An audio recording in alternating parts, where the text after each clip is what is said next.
Into the wild I'll go, and into the wild I am. It's been a while, freedom child, since I left my roots back home. Into the wild I'll go, and into the wild I am.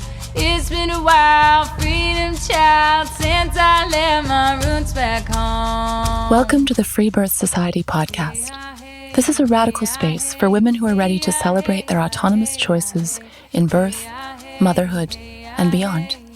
Together, we'll learn about wild birth through personal narrative, we'll explore the politics of birth, and we'll analyze everything that relates to our lives as women from a feminist perspective. Here's your host, Emilee Saldea. It's been a while, freedom child,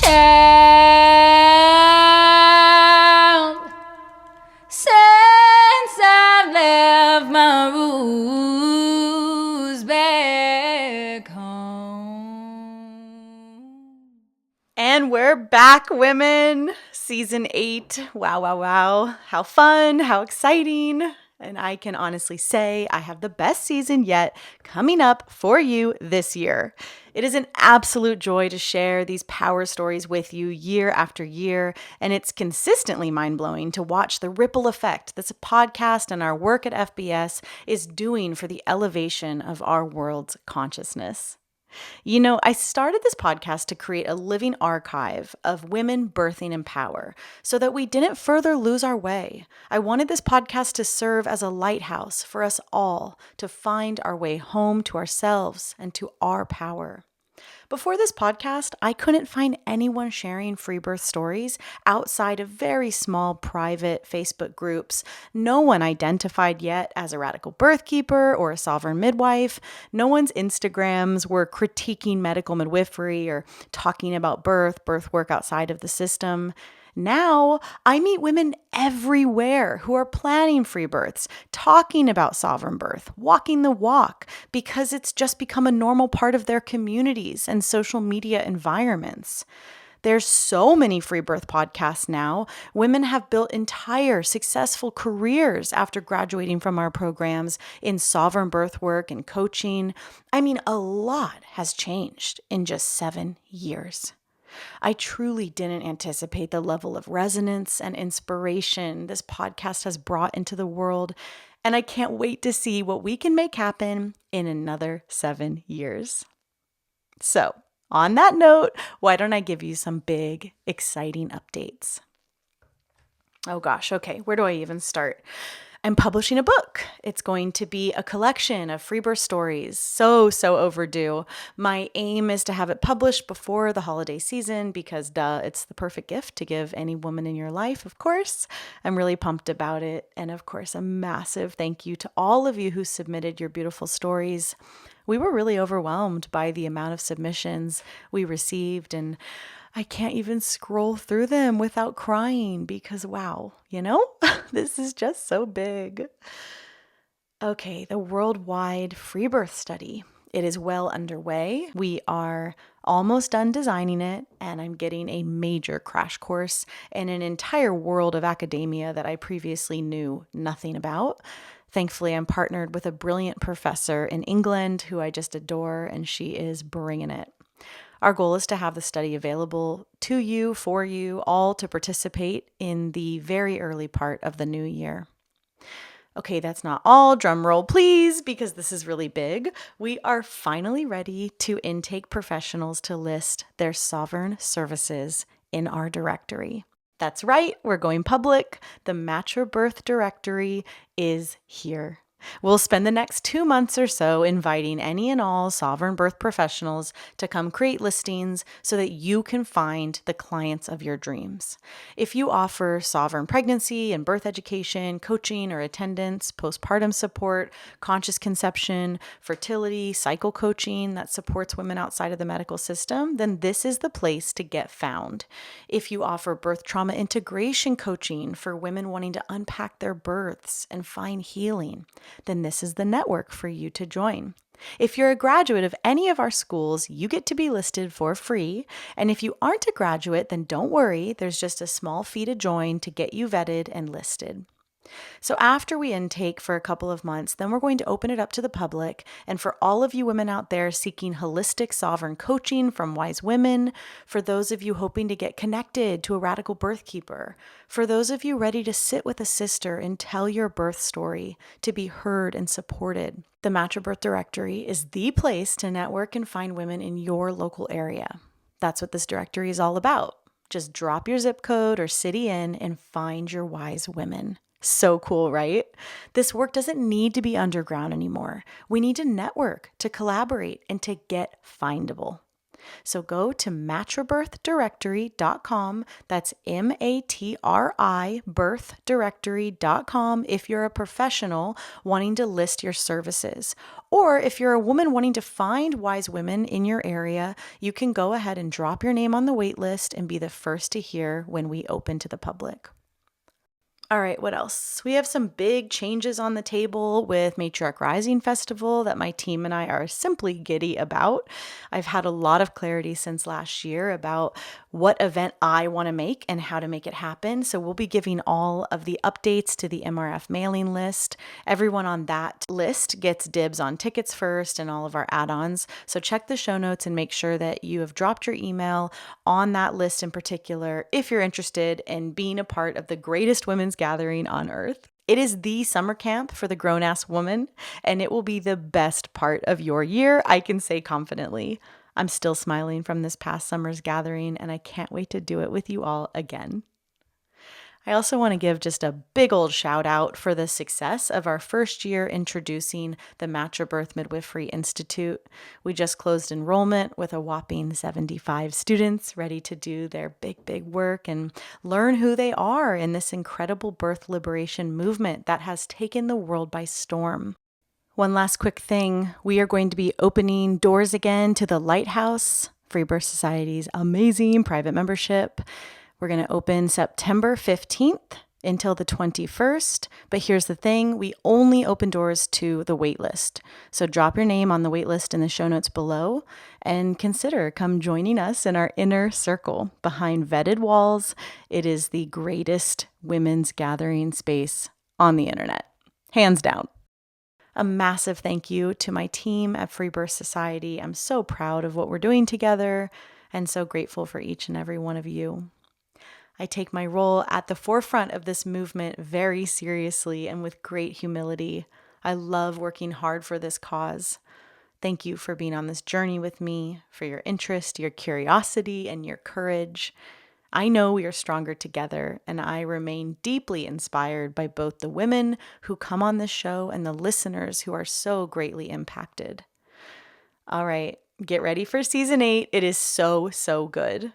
Let's get it started. All right. Welcome, Britni. Thank you. Thanks for having me. Yeah, I'm excited to have you here and to kick off this season. And, you've got a big story, a really important story, and one I'm just excited to get into and learn about. Just all the layers of that you have this sovereign birth with this beautiful baby girl who, what did you say before we were recording? Presents as? That she presents as Down syndrome. So, yes. Yeah, so there's so much to talk about that. And it's the first time on this show that we've had a woman ready to talk about that big conversation. So yeah, thank you for being here. Oh, thank you for doing what you do. You are doing God's work. I just think it's beautiful because stories are medicine. And yeah. And yours will be.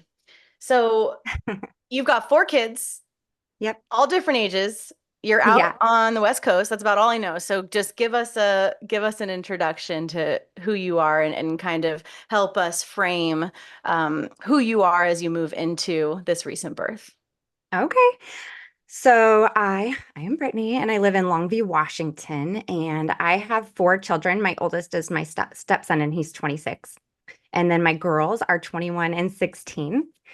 And and Dottie, our youngest, is about to turn 1. I worked in dentistry for 18 years and my husband was going through med school when we met, and we've been married for 5 years. So just to kind of give you an idea of who Daddy is, So He was going through med school and then he walked away in his third year. Whoa. And yeah, it was a big whoa. That was during 2020. So, um, yeah, so our whole life was just like, okay, what's next? And we really had no idea. But during this time, we had gone through 3 miscarriages. And during that time,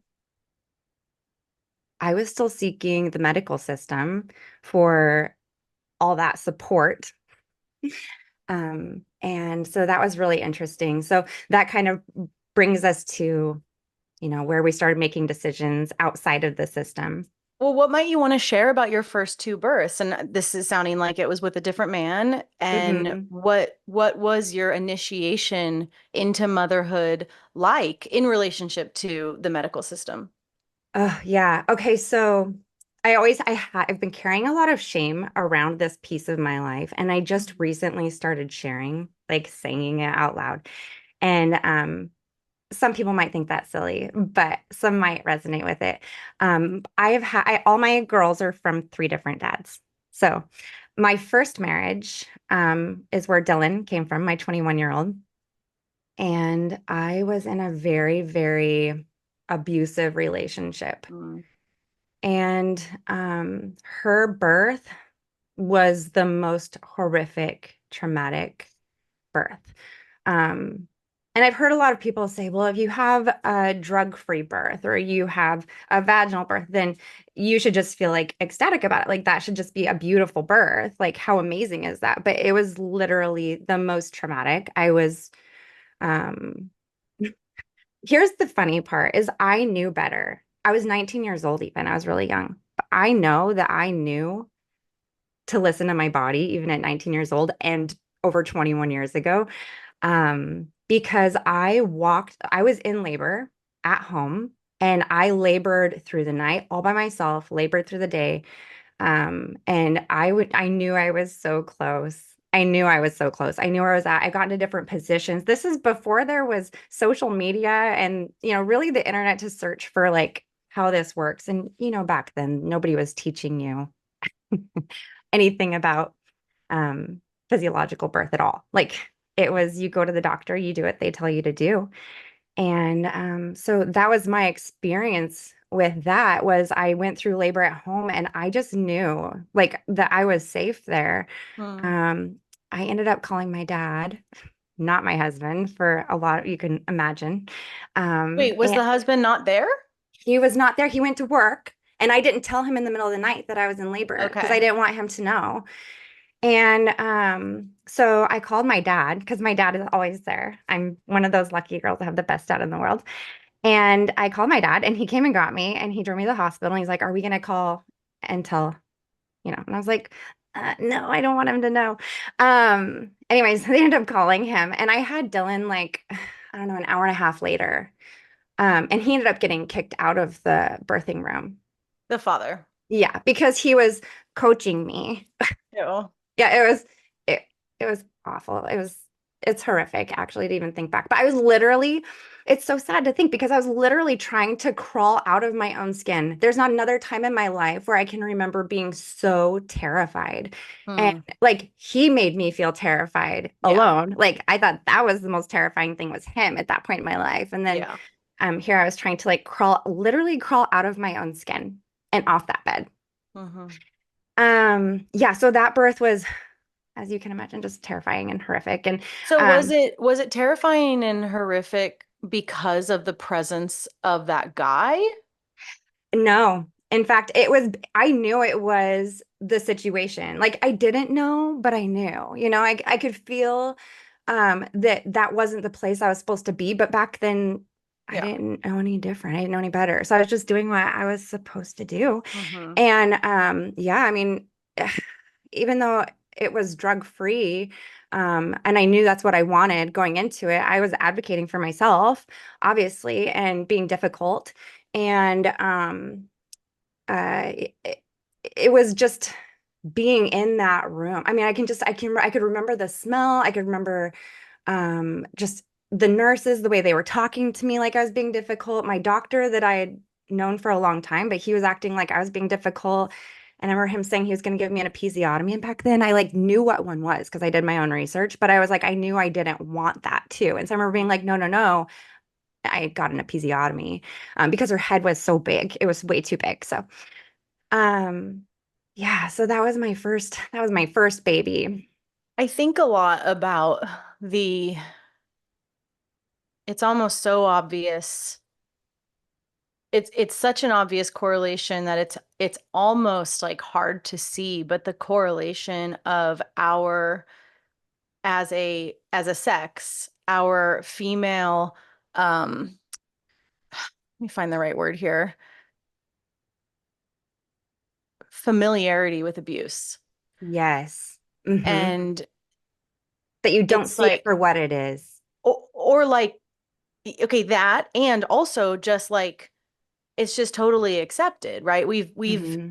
I'm massively generalizing, of course there's Yeah. exceptions, but many, very many females are abused in some way, shape, or form, Hmm. from birth and then into engagement with the medical system, sure, Yes. but also in their households, in their school systems, and then in first boyfriends and then husbands. And so there's this like through line, Hmm. that we see all the time. And where I'm going with this is then I also think about a lot and see it in real time that when women, and this isn't to suggest that only healed women can have sovereign births, No. I'm not suggesting that at all. I know plenty of women in Yes. abusive marriages that have sovereign births. Like Yes.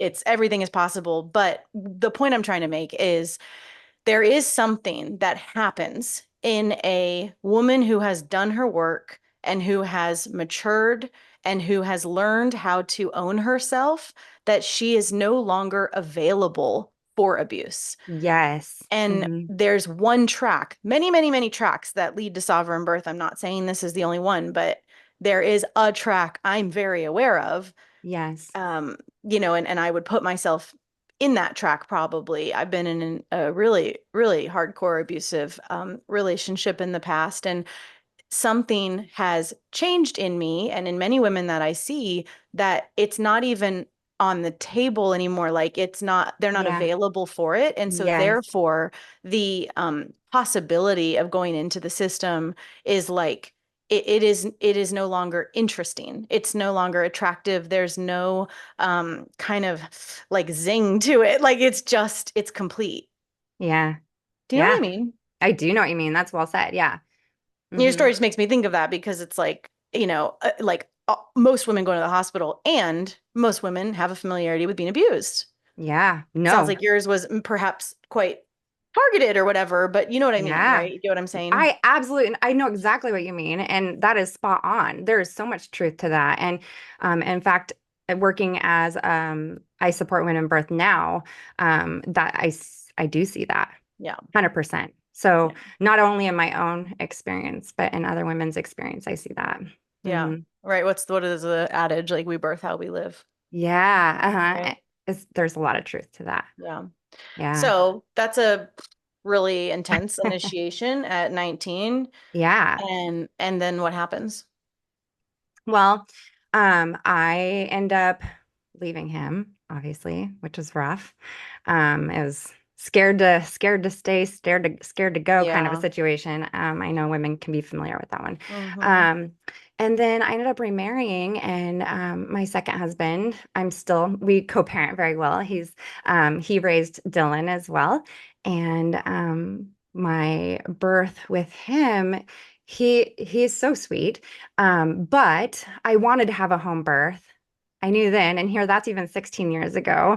But I knew I didn't want to go back and do that again, in the Yeah. hospital. And I trusted my body even at that time. I didn't know how far I could trust my body at that Mm-hmm. time. But with him, he was just like, we lived out in the country, like out in the sticks. And he's like, that's a long drive to a hospital. Like, what if? And so I've also experienced like a husband that um even though he is supportive of me and things that I do and was very loving, he could not get behind the idea of having a baby at home. Like he didn't trust that. And I'm still sad that I didn't dig my heels in and go, but that's what I want, you Well, know? and I would argue that he wasn't supportive of you. Yeah, exactly. Yes. Yeah. Yeah. He can So, be like a nice guy or whatever, but like supporting you means supporting you. yes, you got it. Yeah, Emily. Yeah, that's the truth. So, yeah, so I had Edie in the hospital 16 years ago, and same doctor. Wait, But what? I Stop know, it. I know, I know, What? I know, I know, Brutal, I dude. know, Oh, I hate that. I know. Okay, so same doctor. Um, And the reason being is because I had this really like relationship with this doctor, which now I can look back and go, yuck. Yeah. And so following my follow-up visit after Dylan, he found cancer. So I was diagnosed with cervical cancer. Whoa. Also, well, I was 20 at that time. I was almost Yeah. 20. And so I went through like thinking of like my womb story, when we talk about that, I'm like, oh, my poor womb has been through it. Um, but back then, I mean, I know now, like I study German medicine and I've been obsessed with it for a handful of years. And even now in the conventional medical system, they don't even do what they used to do anymore when they see cervical cancer. So I went through that whole thing. I didn't have to do chemo and radiation. Thank goodness I didn't go through all of that. So I went through so I've developed like this really close relationship with this doctor that diagnosed cervical cancer and saved my life. And then What did he cut out? he cut out the entire back of my cervix. And I remember I was Huh. like, I didn't want to be awake. I didn't want to be asleep for that. I wanted to be, I'm not somebody that likes drugs. Like, I don't want to be, even though I worked in sedation dentistry for 18 years. Everybody else can be sedated, but no, thank you for me. Yeah. So he cut out as huge. He showed me because I'm a curious human. I Whoa. probably Like how asked him. much? It How was like much? meatball sized. And Oh, your I poor know. cervix. I know. And then I was told, you may not be able to have any more children, Yeah. So, and this is, I wanted to be a mom. That's the only thing I wanted to be growing up was a mom. I'm the Yeah. oldest of four. So I'm like, that's my future is Mhm. momming. So that felt really devastating. So of course I had to keep going back for colposcopies and Mm. all that jazz. And And you're a new mom. and I'm a new mom with a really crappy husband and partner. Oh Like, God, I I forgot know. about that part for a second. Yeah, I What a came home. freaking couple years. I know. I came home from that. And yeah, Dilly was just like a baby. And I was like I remember being just like so checked out, like what just happened, And I'm just sitting there like as a mommy, like, what in the world? But yeah, no support. Yeah. Mm. Yeah, so Edie, yeah, same doctor. And that one, I feel like it wasn't so traumatic because in my mind, I was like, my body knows how to do this. I know what I want and don't want. And but yeah, I still didn't have an IV. I refused an IV.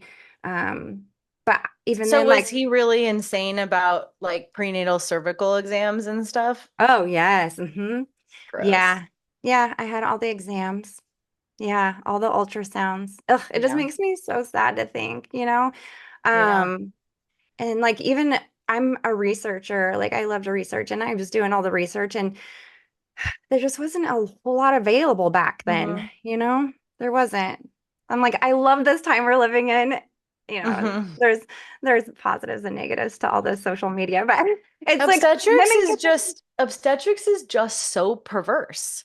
it It's is. so sick It's so and sick. perverse. Once you step out of it Ugh. and you start seeing it for what it is and that's Yeah. I mean the whole medical system, like that's I mean that's why Chris walked away in 2020. There's a lot of reasons during that time, but Yeah. that's a lot of time and money to invest in something and then be like, actually. But also thank God for But showing thank God. Yeah, whatever we are layer he so needed to grateful. see.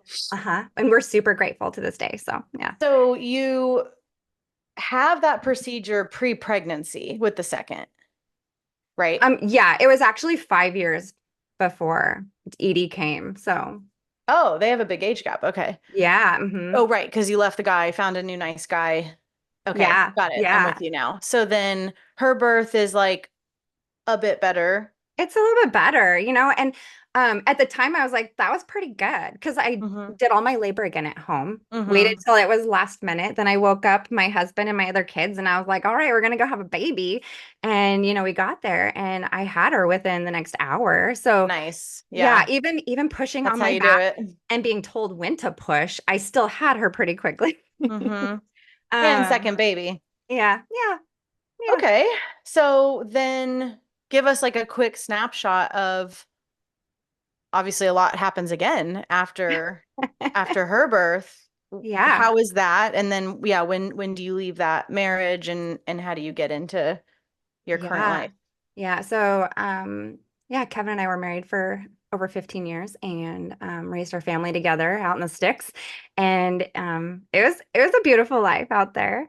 And one day, um, I yeah, I think that I still don't have all the answers. And I think Mm, I still I'm so grateful for where I'm at, and I just know that everything happens for us and not to us. And so, and being so happy with my life now that I don't really think a whole lot of it, but it's just one of those things in life. I think it's really important for us to not always feel like we need answers and need closure too, you know? mm. And that's one of those times in my life that I don't have answers and I don't really, and that's okay. Meaning Um, he was out. yeah, he was out, Oof. and I know. And so the girls and I, because Colton's an adult, a new adult at this point. And so the girls and I, we move and we're kind of house hopping, renting for a little while. And the girls actually have really fond memories of it. So, which is really great because it could have gone Right. differently. Yeah. So we are kind of moving around. And I have a friend that was like, hey, I have a rental and it's not ready yet, but you can help put the floors down and put the paint on the walls. And we're like, okay. So Whoa. the girls and I went to work and had so much fun doing that with my friend and her husband. And so then we live in this home for it was at least a year. And in that time, I was going to therapy and I was reading so many books. And I was like, I told the girls, I'm like, I am not dating for at least a year. Like, don't, because they kept bringing it up. Yeah. And so I took an entire year that I just hung out with them, focused on them. I worked lots of sports and hung out with my friends. And it was a good time in life. And then my girls and a friend encouraged me to just go on one date. Just go on one date. And then in that one date, you can just say, that was a good time. Thank you for that time. And moving on. Right. And so this is my first experience. I really haven't dated Emilee at Yeah. this point in my life. Right. Because I got married and then I got married and then I stayed married for a long time. So my girls and a friend got me started on a dating app. And And how old are your girls at this part of the story? oh my goodness. So Dilly was probably 16. Okay. Yeah. And so Edith would have been 5 years younger than that. And so young. And so Dilly's showing me how to use this dating app. And No. and the whole I'm like trying Why and then does she know? I know. And then a friend was like, okay, use this app because only the women can reach out and it's the safest one and da da Right. da da da. Right. So I'm like, oh my gosh, this feels super weird. Like, Yeah. so I'm just gonna go on one date. That's my plan. And so Dilly's like, how are you doing on this app? And she's looking at it and she's like, Mom, these are the guys that you were picking. And I was like, no, those aren't the guys I was picking. I was swiping the wrong direction Oh for like 2 days, but I no. didn't talk to anybody, so that's fine. Um, That's like a really key ingredient to those apps. Oh, that's cute. so I know. So then we're at my brother's birthday and my mom's sitting there and one of my girls says something like, well, mom's on a dating app. She And outs you. I know, and my mom is just like disgusted. Like she's like, no, you're not doing that. No, you're not. And I'm like, I am. And I literally like right in front of her, I was like, I picked one. And um, long story short, we No went out. way. Yes, I know it No doesn't freaking happen. It way. doesn't happen. It's not even real life, right? Um, And you swiped the right way. I did. Thank Yeah. God. I had supervision in that moment too, so that was probably helpful. Hmm. Yeah. Um, so people ask if Wait, I so was recommend this that. Bumble? Yes. So how does it work? You swiped on the guy you like, and then is he allowed to message you? No, I have to reach out and message And him. so you did. Yeah, and I honestly, I can't even remember what I wrote. Yeah. All I know is we were kind of talking back and forth for that day, and my girls had friends over, and it was the weekend, and they were like, just text him and say you're going to meet him. Okay, first of all, do not do anything I'm saying. This is not safe. And I even had girls that I was setting an example for, and I would never allow them to do this, but they talked me into it at the time. Uh, I know this is embarrassing. oh, I don't I even know why we're every telling this part of day the I story. say to my staff and to my children and to my friends and my students, do what I say, not what I do. Not what I Do do. not do what I'm doing. Oh, That is Emily, completely fair. I'm so embarrassed. So I texted him and I was like, okay, the girls are telling me I need to just You're go on a like, date with I'd like to you. meet up in a dark alley alone. It feels like I did that. It feels like I did that. We went to, there was a comedy show. He's like, there's a comedy show downtown Portland, which is where he was going to med school at the time. And I lived just 45 minutes from there. So he's like, why don't you drive here and we'll go to the comedy show? So we did that. And so long story short, That's not that bad. I know, but Safety wise. I mean, it I was know dark women. in I know Portland. women, girl, I know women on those apps who have stone cold never met the guy, let them come to their house. Oh, Yeah, yeah, yeah. No, you're great. You went to a public place yeah. where there were other people. That Yeah. is way better than what I Okay, thought you were gonna I feel say. better about this now. I thought you were gonna say something way worse. Oh my You just gosh. met up at a public place. That's what you should do. Well, and at that time, my kids tracked me. My girlfriends tracked me. And This is actually setting a great example. okay, good. They all Yeah. tracked me. They could all see where I was at. I even That's had a funny. girlfriend texting me like, "Girl, keep your panties on." Like, Yeah. Yeah, like, it's yeah, wise advice. good advice. Oh my goodness. So, long story short, I married him. Yeah, and Oh my God. that's where Dottie came from, is from that story. So, Mm. So was it just on like from the first date?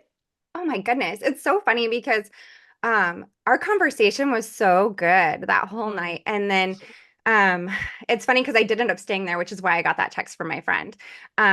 Because we were just talking all night. Like we just had so much to talk about. And we honestly, from that point, we did not stop hanging out at all. Yeah. And Yeah. we just had so much fun together. And this was what year? Ugh. What year would that have been? Probably 2019 or Okay. 2018. Oh my gosh, I don't even know. Hmm.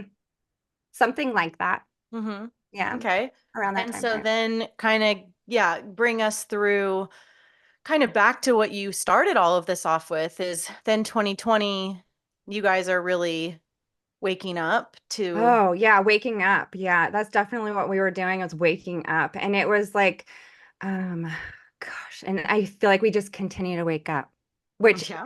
I think you can understand that. If you Um, don't feel like that, you are doing something wrong. yes, I agree with you 100%. So yeah, wow. So while he's in med school, I mean, this started like when he was going through cardio, and then before he started getting into like clinic stuff, he was like asking like, hey, you're telling them to go on statins, and what you wrote even a couple of years ago contradicts that, like eh, you can just see them being bought out by the pharmaceutical companies. And this is his story. I'm not going to tell his story. But it kind of started with like little bite-sized pieces there.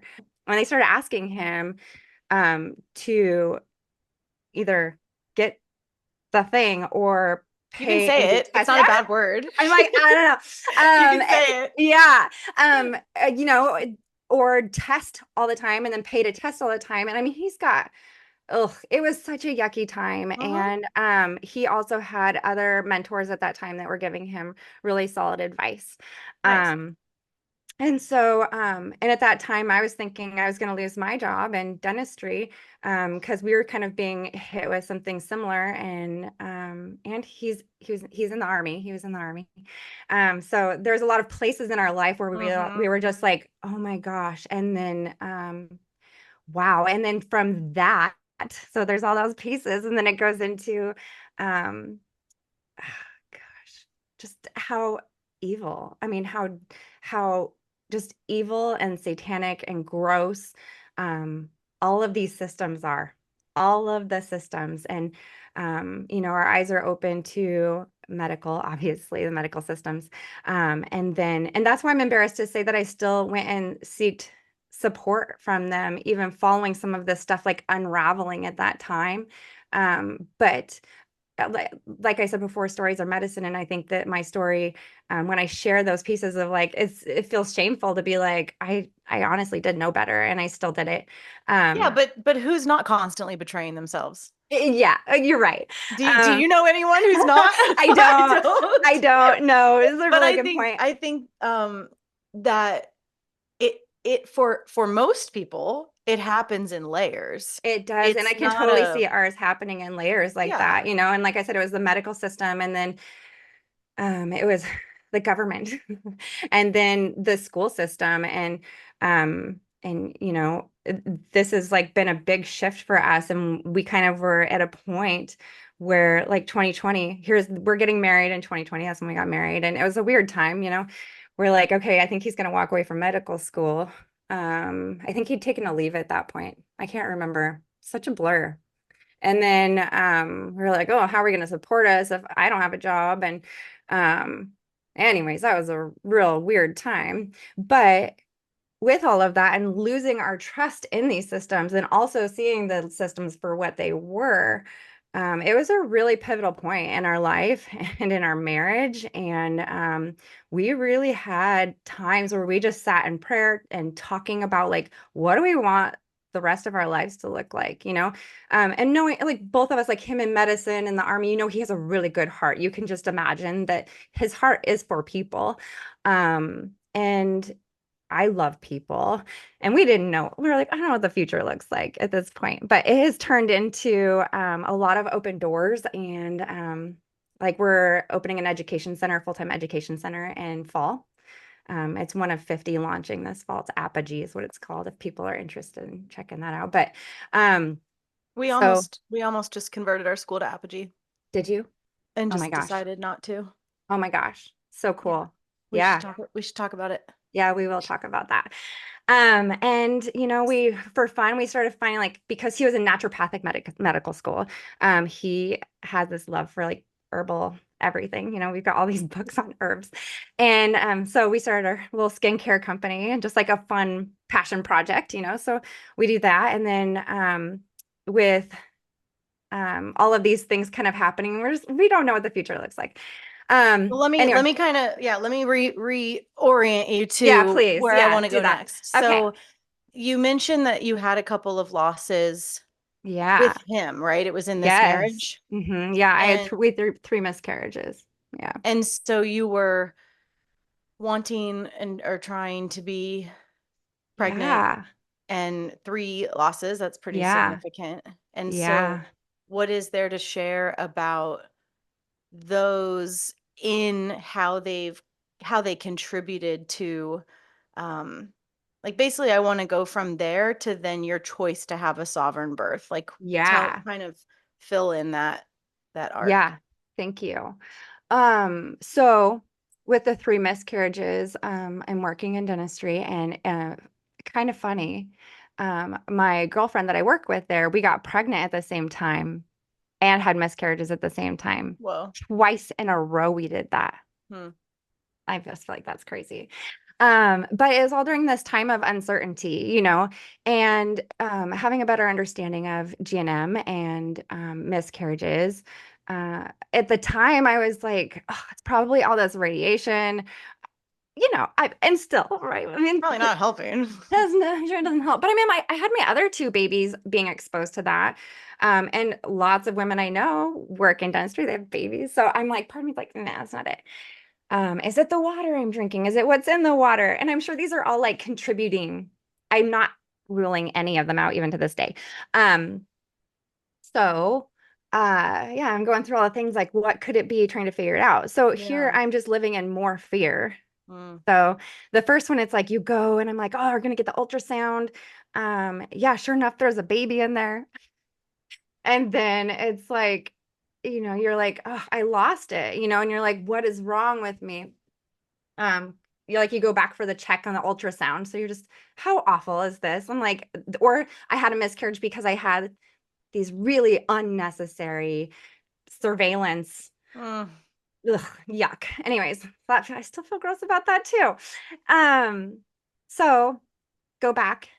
Baby's no longer, there's no heartbeat anymore. So we go through the whole thing of we just wait for my body to do what it's supposed to do, or do I go have the DNC? Ugh, I listened to outside voices and I did the DNC, and then it happened again.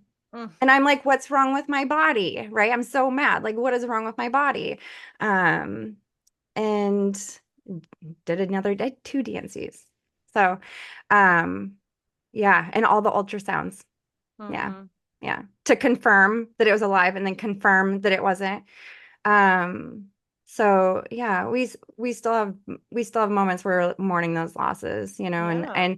I went through a period of time where I, was beating myself up for, obviously choices that I was making that and not recognizing that fear mindset, that plays a really big role in that. There's so And much then fear. with your third, that you handled that differently? No, with the third, I had the DNC. So the first one we lost, um, like naturally, and then the next Gotcha. two, yeah, Gotcha. Oof, yeah, that's big. I know. I mean, it's like the So, whole thing of like, oh, taking a pregnancy test. Yes, I'm pregnant. Got to go to the doctor. Got to get all these mhm. labs done. Got to go have the ultrasound. I mean, I like obsessively had that on my mind Well, all through you're time. trained to do that. I am trained to do It's not that. like you like made that up. I That's know. I there. It's know. like literally, it is the fabric of the culture to be like obsessively checking and testing and it's like you turn Yeah. into like a weird little Yeah, like you're going test, to like a them lab for rat. you are like a lab rat and you're going to Ugh. them for peace of mind. Well, this visit, I'm going to get peace of mind. And you're like, actually, I just got more things to be fearful about. Yeah, Yolanda has a whole thing about that in the complete guide where she's like, everyone goes to get, I am paraphrasing. She says this a lot better than I Oh, do. she says But everything so yeah, eloquently. she says something like, you guys are all going to the doctor for ultrasounds to have them tell you that you have a healthy baby, like for peace of mind. But the thing is, like, of course they can tell you that because almost all babies are healthy. Like Yeah. if your baby is alive, what is it like? Actually, they're telling you your baby is alive. They can't tell you anything more about that. And so you walk away with this false sense. Anyway, she says it really, really elegantly Yeah. with And like such a, even more than that, I feel like more women leave with like another thing to be concerned about, right? well, of They're like, course. oh, they saw this, or oh, it's, yeah. Two baby's too big now. We got to do a So what C-section. happens for you after that third loss that then eventually morphs into the next pregnancy that's a fully sovereign birth, like Yeah, I a know that sounds DNC crazy. to a I sovereign know. birth, like how much time elapses there, and what is the catalyst for, like, how does sovereign birth even enter your consciousness, and when you do get pregnant with this little one, yeah, tell me about the beginning of that pregnancy, like what is this sovereign birth journey? Yeah. So, like I'd mentioned before, I'm a student of GNM. Like I'm like, and I feel like it's always right in my experience. It's just always right. And so when I started going like, okay, these miscarriages, what am I doing possibly to contribute to these? Like, how is this me? What's my role in that, my responsibility? um like control the controllables kind of a thing. You kind of get to that point, and Wait, what's the GNM for miscarriage? it is fear. It's fear of not like fear of not having this security or safety or bringing a child into. So this to me explains a lot. When women, there were so many women, there's like an uptick of women having miscarriages during the COVID times. um so am I thinking? I'm like, of course they were fearful. What a crazy time to think about bringing in hindsight, of course, we're like, bring all the babies into the world. But there's a lot of women that were carrying Sure. a lot of fear during that time. And I was one of them, you know? And so I really did a lot of work around the fear and what I literally was writing it down. Like, what are things in my life that I feel like I can't provide this babe with Mm. safety and security? And what is this fear that I'm carrying, you know?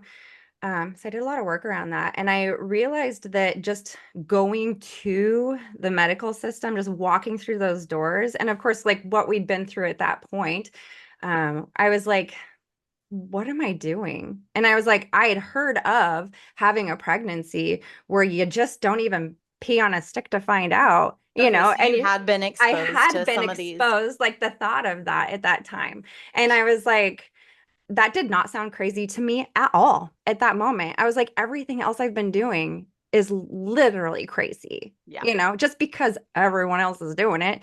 Everyone else is It's crazy. crazy. So, But so look what everyone else is look doing. what everyone else is It's doing. not great out there. It's not so great. I'm really appreciating my small circle of weirdos. Mm-hmm. Yeah. And like by weirdos, you mean, I'm assuming like people that think for themselves, people that Yeah, critical have thinkers. critical thought. Yeah. Yeah, those weirdos. Yeah. So I was like, that's what I'm doing. Because I think every time I go, I'm feeling more fearful about my It's a feedback. situation. Well, and Yeah. here's what also happens because here I'm 41, right? You know what I was hearing every time I went to the doctor? Oh, it's a geriatric pregnancy. So, yeah. So, I mean, that part wasn't fun for me. It actually made me angry. I remember feeling really angry about hearing that and even requesting that they not use that anymore and continuing to use it. Um, yeah. So there was that piece as well where I was like, I am not too old to be having babies. And every time I go there, I'm feeling like there's more I need to know, more I need to do. And I'm like, I'm gonna wing it. I'm just gonna trust my body. And I've really been praying a lot at this point about like letting go of fear and trusting God and you know that He's got this and it's out of my hands. And I need to stop trying to control all these things. There's no reason for Yeah, it. because I see that with women who sometimes, like women who have repeat losses will kind of go in either direction. Like they'll Yes. either like really double down and get really kind of obsessive and neurotic about the Uh-huh. pregnancies and really fearful. But then I also see um yeah, more what you're talking about of this like, all Wake right, up. like there's nothing else that I can do. Like I gotta just And I did both, you yeah, know. I did. exactly.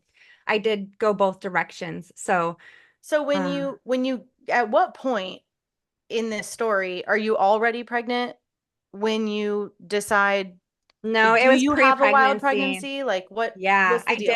I did. Dottie was a wild pregnancy. And I decided before I was like, before I get pregnant again, if I have the opportunity of becoming pregnant again, because there's still this piece in my mind, even though I'd had Edie, there's still this part in my mind where I'm like, well, maybe my cervix is Mm-hmm. broken, and maybe there's all these things that have been told to Yeah. me over my time of being Mhm. a woman that I'm like, oh, well, maybe I am broken. Maybe I can't hold this pregnancy. And, you know, nurse friends saying, you know, like maybe your uterus is just really old. And anyways, so yeah, all the voices. But so I decide this pre-pregnancy that I am just going to turn off outside voices. I'm putting full trust in God and I'm just going to do this my own way and listen, let my body do what it's supposed to do. Trust that my body is designed perfectly for this.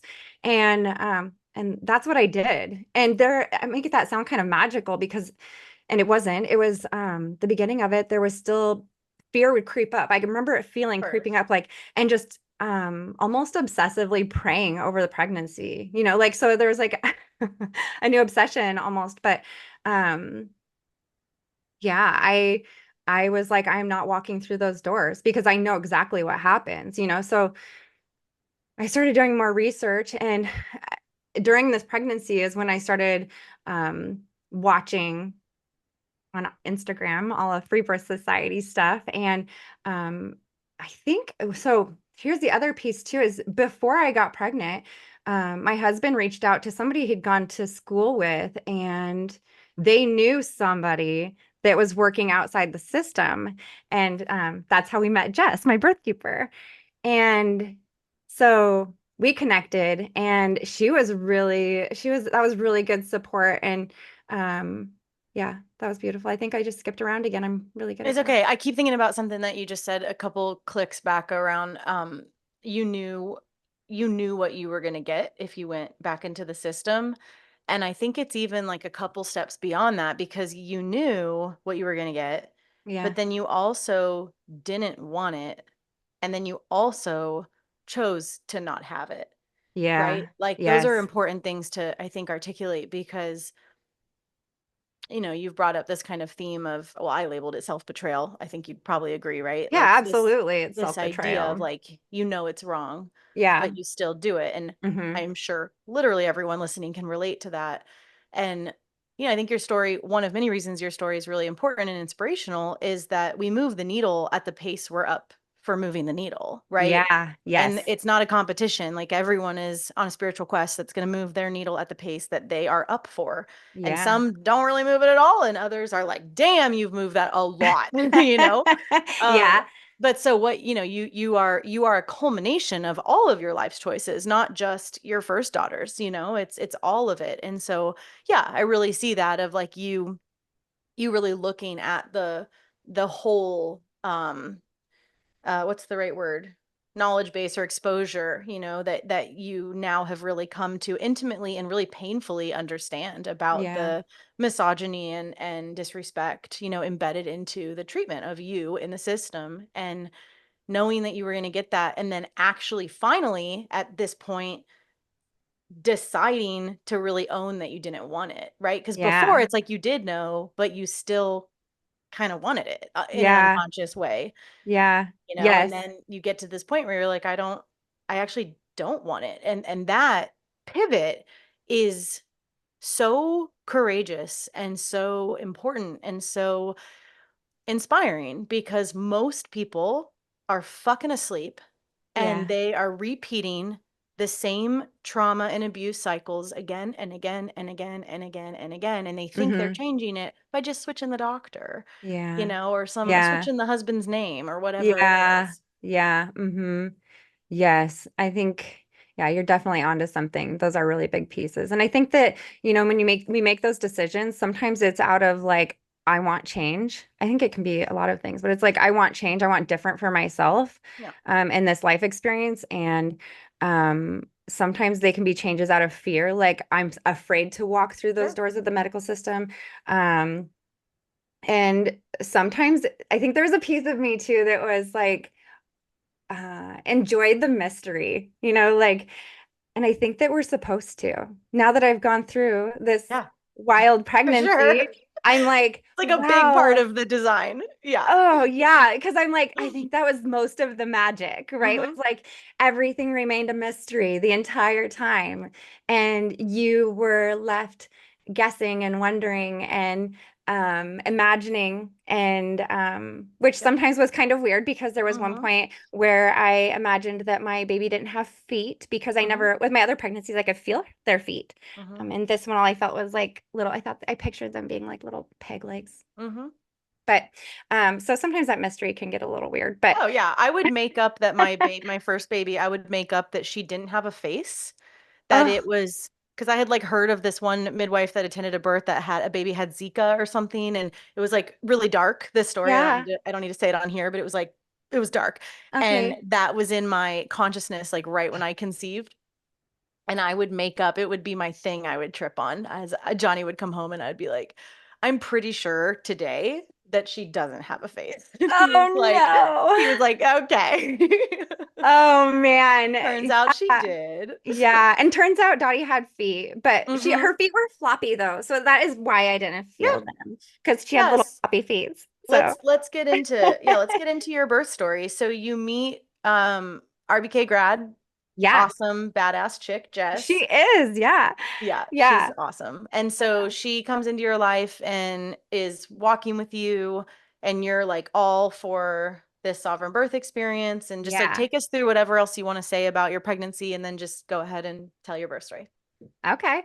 Yeah, so Jess was gosh, she was cool because she was just like think of things and she's like she just kept reminding me to trust my intuition. And I'm like, that is such a beautiful, that's just so beautiful, the how we support other women and how we should support other women. And Jess was a great example of that for me.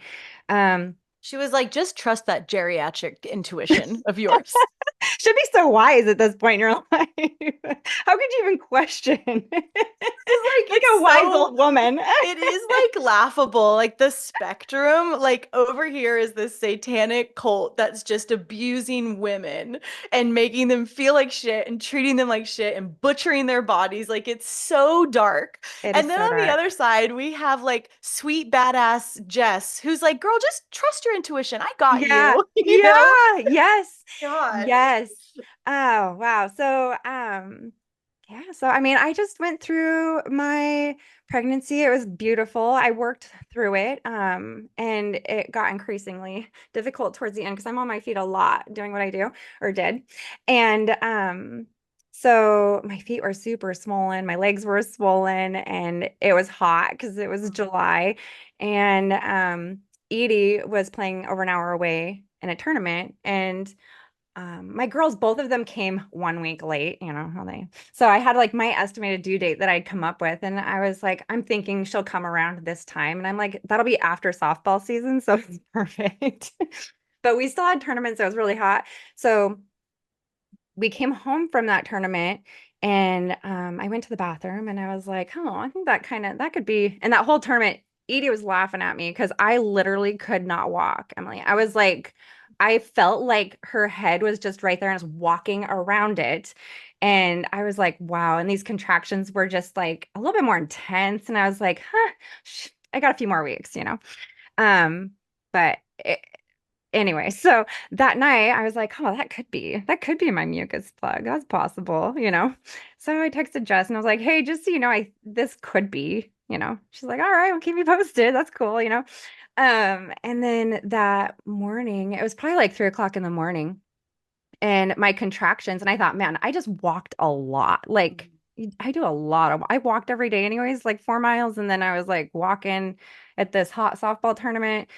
So I thought I just probably overdid it. So my contractions were pretty intense, but they were waking me up at like 3 o'clock in the morning. And I thought, oh, finally I got up at like 6 o'clock. I was able to sleep through them and everything. So I got up around 6, and I thought I'll just start getting all the waters ready to go and the snacks ready to go for a long, hot day. And yeah, it was like 7:30, and I was like, whew, I'm having to stop and kind of You like still think breathe you're through gonna these. go to tournaments? I totally did. I totally did. You have And all the then Gatorades lined up. I mean, looking back, I'm like, that was crazy. I knew what was happening, but I was like in denial, probably like, I gotta make it to the softball tournament. And Chris works nights, and so he was still sleeping. Hmm.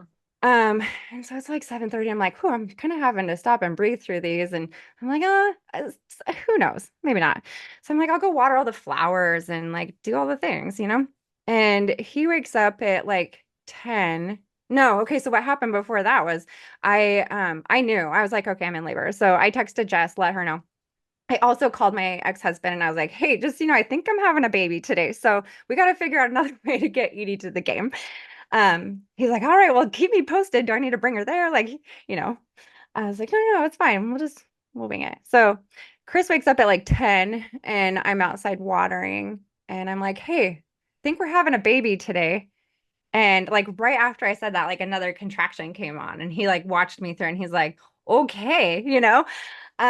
So he got to work. I remember he made me the burrito tasted like extra delicious that he made me.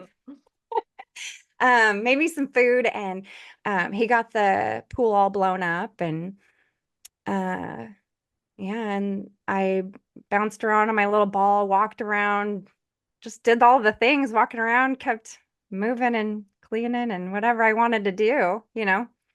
And then they picked up an intensity, and I was like, okay, I think I'm ready to get into the pool. I think that was probably like 1 or so. And so he filled it up, got all ready, and I was in there. I was like, "Whoa, this feels good." There was like some relief to being in the pool. I really enjoyed that because I hadn't done that before.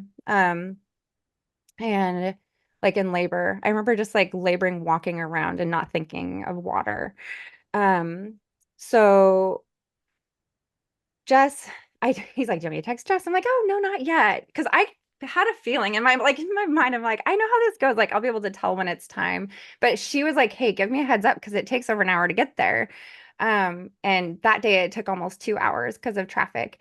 Yikes. But she made it in time, and it was almost like I was waiting for her, which is so sweet to think about because my husband is so sweet and he was super great.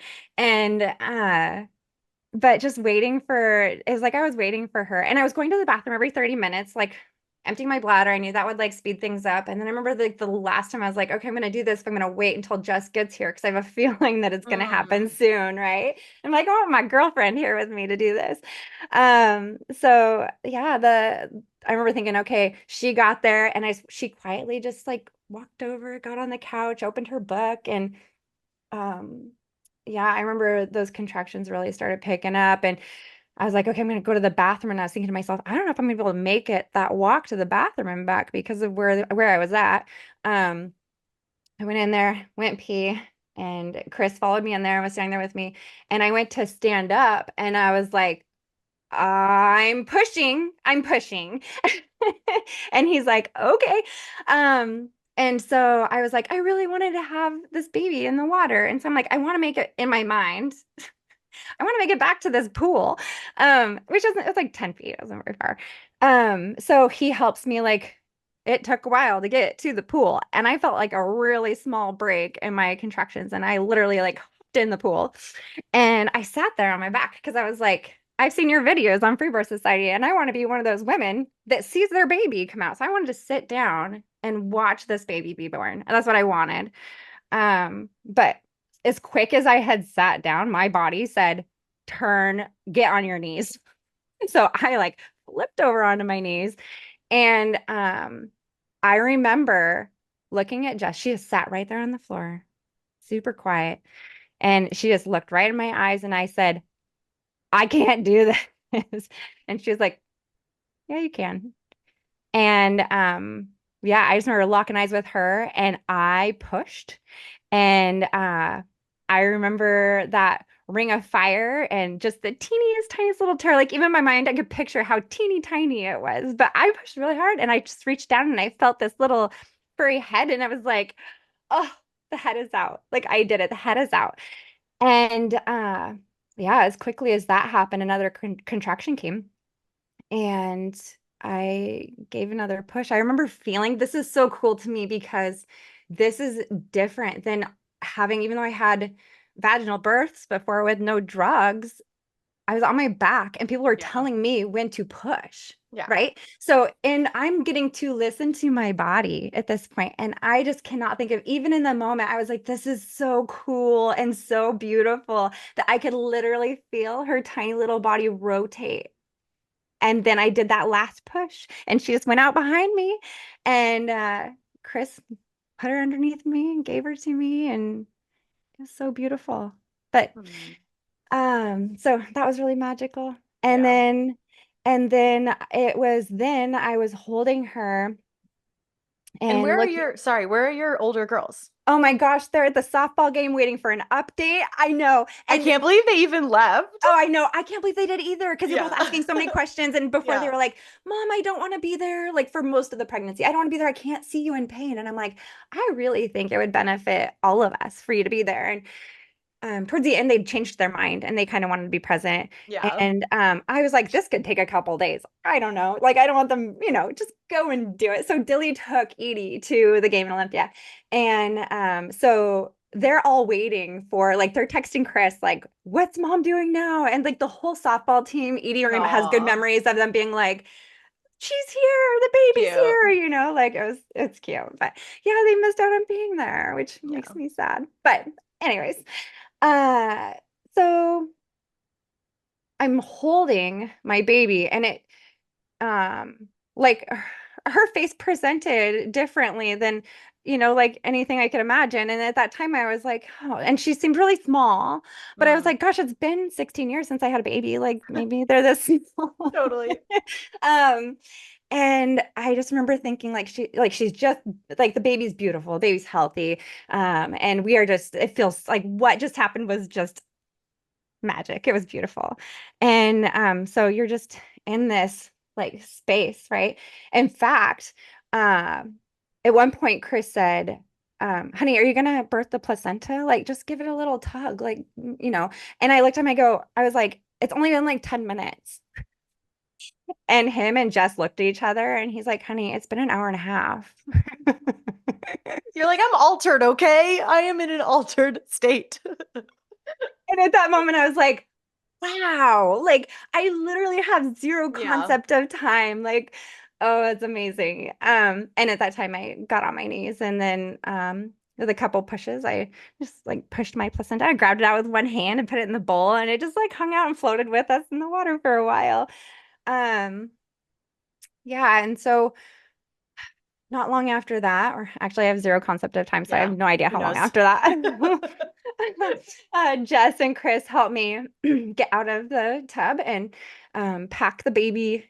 Actually also, we didn't even know if it was a boy or a girl for like the longest time. We just like were just like in that space, and I think that we were all kind of like looking at her face, knowing something was different, Mm, and so nobody was saying anything. yeah. Yeah. Um. Anyway, And so can you describe what you mean by different? so I guess I really at the time I didn't know. Sure. I do know like her her leggies, like her she has that hip dysplasia. So there was that. And there was just some things that I was like, huh, I don't know. Yeah. Yeah, it was like something's Mm-hmm. off and um beautiful. She's beautiful. Yeah. I was like, something is different. Mm-hmm. So they helped me out of the tub. They get me all tucked into bed, and Chris is just cleaning me up and putting new towels down, and like, you know, and it was, I mean, I don't know how long Jess stayed, but probably an hour or two. And after she left, Chris had come in. He was just switching out towels again or something. And he didn't leave my side most of the time, but I remember he was just like coming in maybe with new towels or something. And I remember looking at him and I was like, do you think that she is? And I didn't even say anything. And he just shook his head, yes. Mhm. And we both just cried. I feel like I'm going to cry right Yeah. now just thinking about Yeah, me it. too. It's a big deal. Yeah. So there was just this wide range of emotions during that Yeah. time. Because we were just like, wow. And not what we had expected, obviously. Yeah, of course. Um, and so then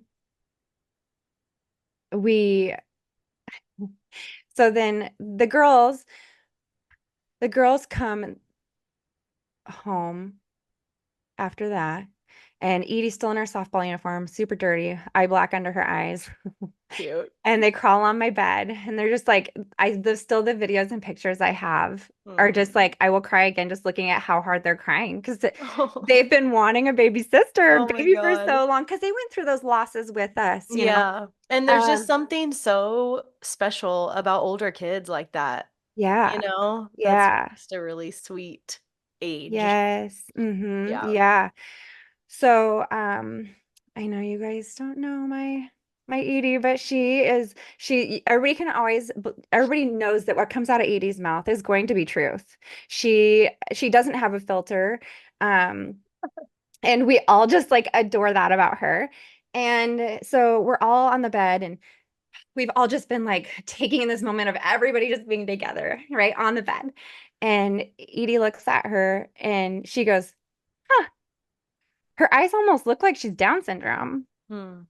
And Chris and I looked at each other and then we looked at her and then she was like, she is. Hmm. And nobody really like confirmed it with words. We all just like had a little cry over it and Yeah. just um because we were like, wow. And in my mind, I'm thinking like, okay, and Chris's too, like, what are the things that we should be concerned about Right. right now? Yeah. Like what next? Yeah. And think something else I did notice was that her little hands and her little feet were very purple. They were Mhm. very purple. Um, and she was very sleepy, And Which, of so course, like with this layer, you're gonna question like those things independently yeah, are nothing, but you're gonna, now. like you said, you're gonna be like in that filter of like, yeah, what do I need to be noticing and what does this mean? And yeah. Yeah. Uh-huh. And so yeah, so I felt like, there's part of you that goes, is there something I'm supposed to do? Yeah. Is this where you're supposed to like seek some expert, you know? And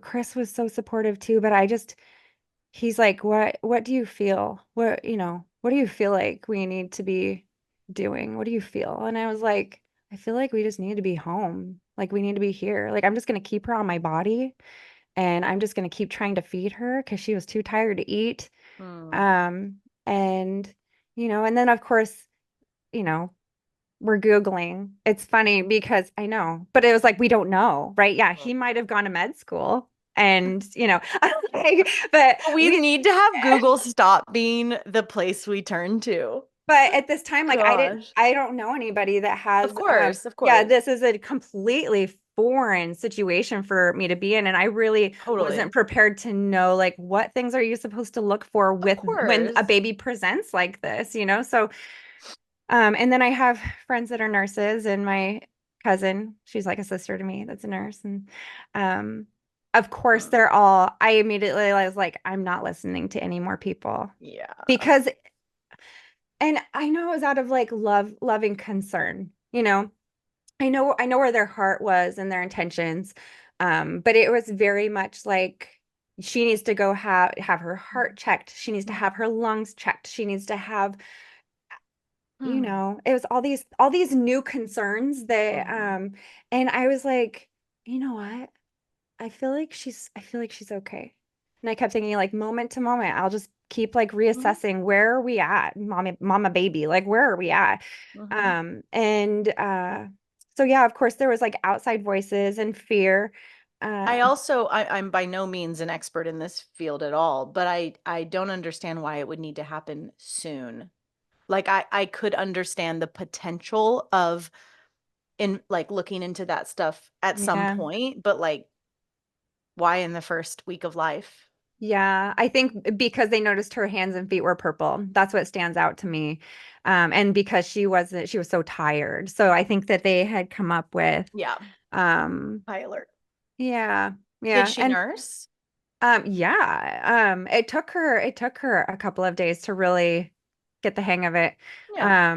And that was rocky, which with my other girls, it wasn't rocky at all. Like it was just something that just naturally happened and was super actually easy for me. But with Dottie, it was a different experience because she was just so tired and she didn't latch for very long. And it's funny because I say that there was like these new fears, but I feel like as soon as I decided to turn off all of the projected fears of others and just really like sat in my own body and focused in on me and baby, I feel like the fear kind of went away. Like not Mhm. completely, right? But um she was doing great. And Well, you're choosing to resource yourself, like resource yeah, from within, which is the antidote to chronic fear or toxic fear. yes. So, yeah, I mean, so it took us a while to come up with a name for her. And because we didn't know if it was gonna be a boy or girl, and we didn't have like really like names, but yeah, Chris came and it was like 5 days later, and he's like, I know what her name is. And my grandmother's name was Dorothy. Cute. And anyways, Dottie means gift of God. And so he told me it's Dottie, and we had a good cry over that, and it was really beautiful. But yeah, initially just her presenting in that way and then having so many people be so concerned, Yeah. so concerned. And honestly, like I think back at all of this and I'm like, thank God we did not walk through the doors Mm-hmm. of the medical system while I was pregnant. Mm-hmm.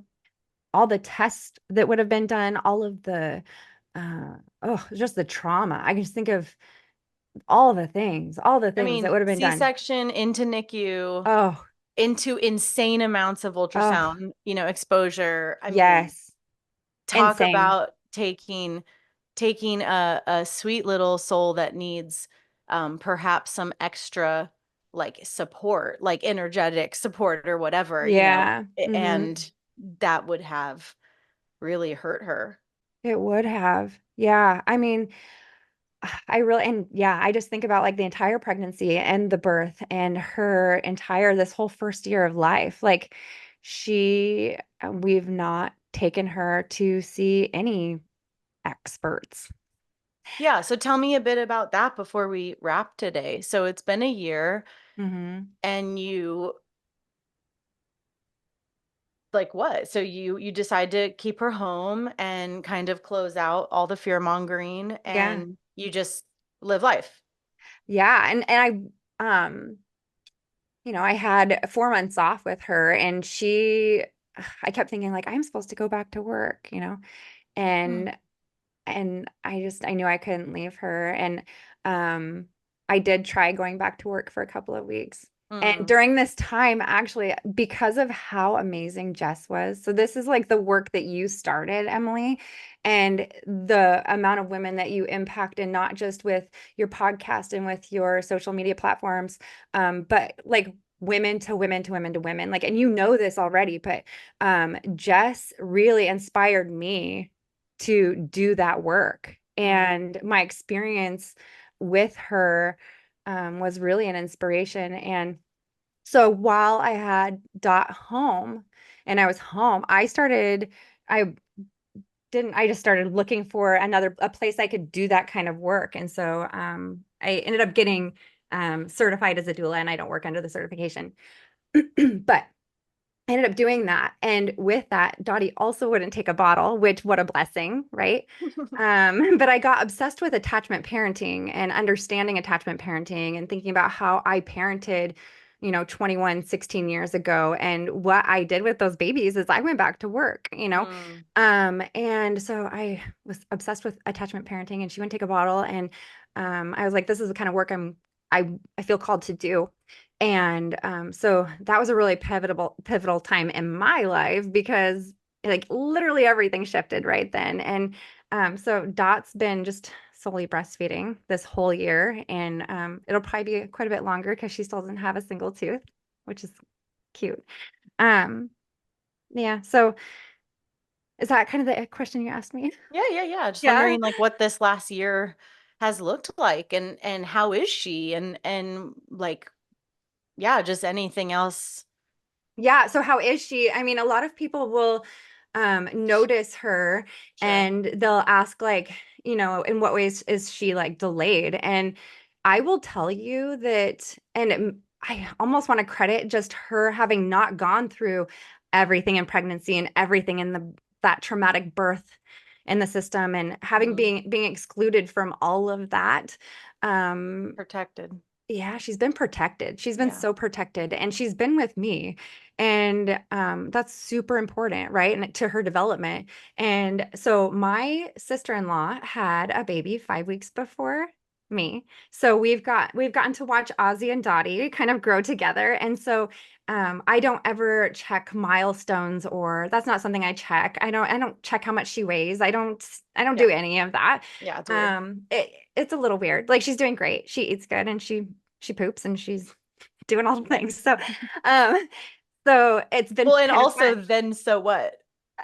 that, like, Yeah, exactly. anyway. Yeah, but it's been kind of fun because I can watch Ozzy Hmm. 5 weeks ahead of her doing these things, and Dot's really not far behind him, you know? And yeah, she's brilliant and she's strong. She's so strong. She's standing and she wants to walk. Like she's pulling herself up and Yeah, standing she and will. she gets around and she's yeah, she's really brilliant. She's really a lot of fun. She is just the light of this house. She's Hmm. she's funny. Yeah. Yeah. So it's been a Well, good last year. It's been really beautiful. yeah. Yeah, it's interesting. In our culture, there's this, I mean, it's more than a suggestion, like a real social demand that if a baby is going to be different or have any sort of special needs, then then it needs even more life in the system, right? That it Yeah. needs even more medical attention and treatment and Yeah. involvement in the system. And then there's this whole other way of thinking that perhaps they need way less and Yeah, and I think perhaps that's it, Emily. I really think that that is exactly what they need is way less because um just seeing other children with Down syndrome and the things that they go through and even saying that I'm always hesitant to even say that because it's never been an official diagnosis and what is that diagnosis anyways and like she's just simply Dottie, right? That's not her identity or part of like really her identity.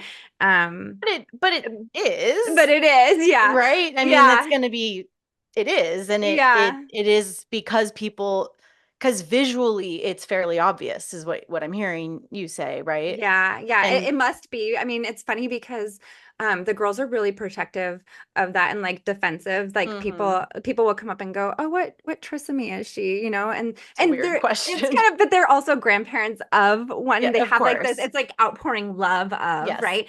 And yeah, Edith will be like, what are you talking about? Like my girls would be like, she doesn't even look that. She doesn't even look that way. Like they Mm, don't even see it, you know?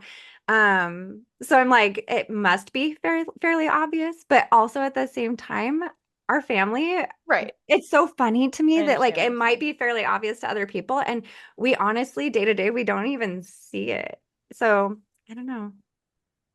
Yeah. So do you walk with any concerns about her health moving, like, Not again, at this all. is just my own ignorance of like the things I've just heard about things to look out for or check on Right. and Yeah, not at all.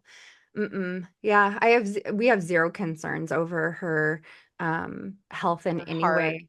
Yeah, Yeah. no, like she's just been so healthy and there hasn't been a point past the initial like Hmm. okay, what are the things? And then like, well, I guess she does, you know, her feet and her hands are blue, like purple.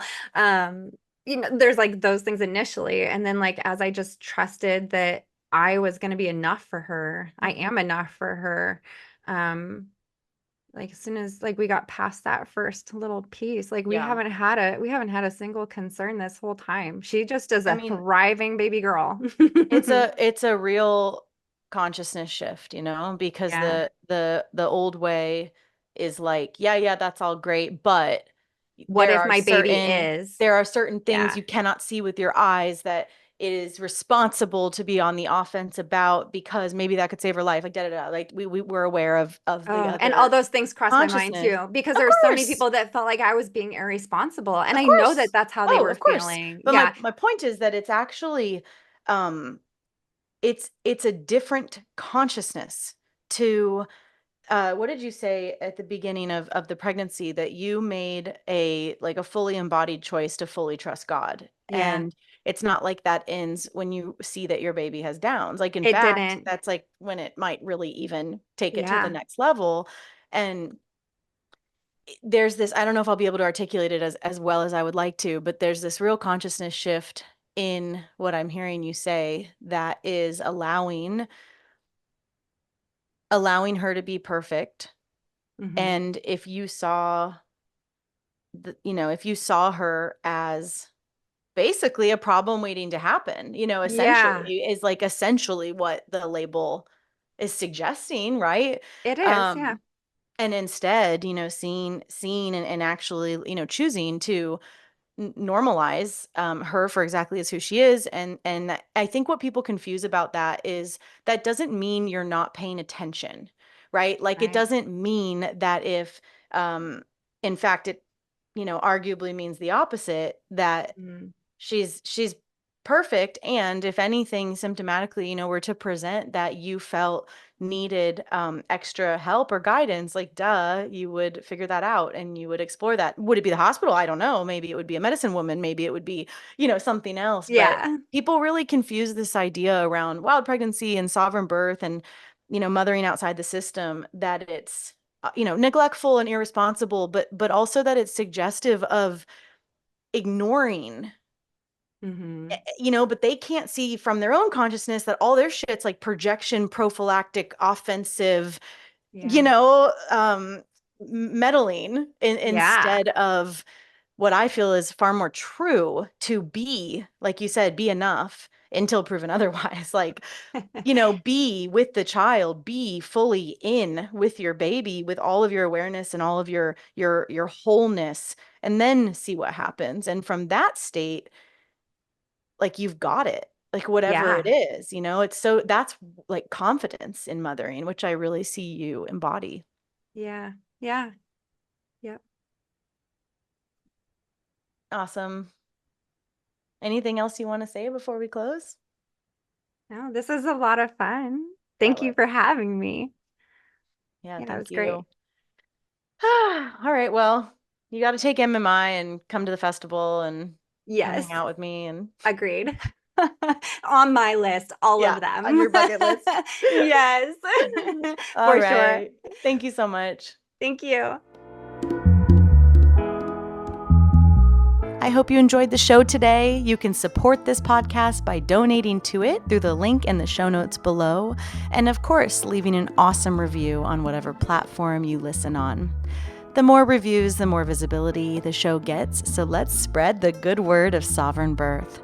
Don't forget, you can watch our podcast interviews on YouTube and see the women as they tell their birth and power stories. And you'll also find our viral free birth collection of epic, raw birth videos on our YouTube. Make sure you're subscribed to our channel. We've always got a lot going on at Free Birth Society, and you can find out all about it at freebirthsociety.com, at Free Birth Society on Instagram, and opt in to my newsletter below. We offer courses on free birth, authentic midwifery, the blood mysteries, as well as one-on-one coaching, in-person retreats, and of course our annual women's gathering, the Matriarch Rising Festival. Our exclusive, private, vetted membership, The Lighthouse, is definitely something to check out if you're looking for a community of wise sisters to get guidance from and to meet in real life.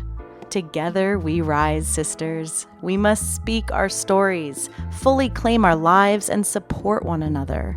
This is the living revolution, and I am so grateful to be in it with all of you. I'll leave you with our gorgeous Free Birth Society theme song, Wild Woman by Aruba Red. I honor you for the wisdom you held, the ancient traditions of plant medicine and womb magic. I feel the spirit of the ancestors as I place my hands upon my belly. This sacred portal will be honored. Eons upon light beams of survival, withstanding the eradication of our power by design.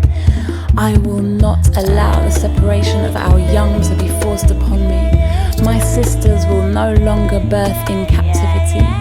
The picket line redefined from burning our wild women to paralyzing us and drugging our babes. Strapped down in a clinical white bed, drying up the milk from our breasts. Keep your needles. My family will never again be doomed to chase those dragons or your poison. We reject your fear. We choose love. Everything with intention. Death, ascension. I will fly and bring her back from the stars.